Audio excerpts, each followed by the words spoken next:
ever been frustrated by trying to cut a really big piece of paper in half, but using scissors often gives you that funky little line where you stop and start, and maybe you didn't quite measure it right?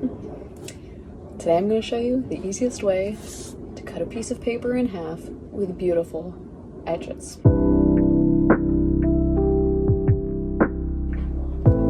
So, how do you find the middle? Screw measuring. I'm terrible at measuring. Oh my god. Awful.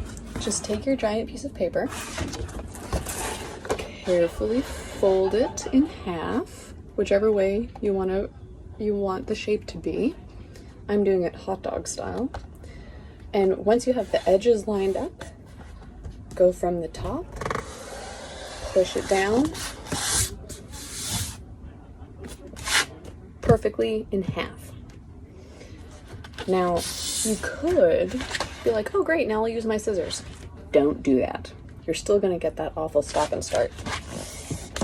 Instead, what you're gonna do is use your teeth and your spit.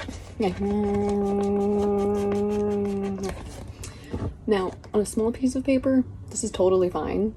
You can just nibble down, use your spit. The point is you want to break the fibers of the paper. Now, this is a really big piece of watercolor paper, and I don't have enough spit for that. Or maybe you don't want to use your spit. That's fine too. You don't have to lick your paper.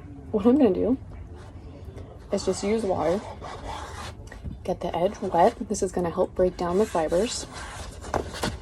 And then I'm going to fold it in half again, which is really easy because my crease is already there and I've gotten it wet. Boom. Still breaking down fibers. So add water again. And you can do this as many times as you want. 3 or 4 is usually good. The thicker the paper, the more you're going to need to do it to break the fibers, right? Because they're like this, and you want to break them apart.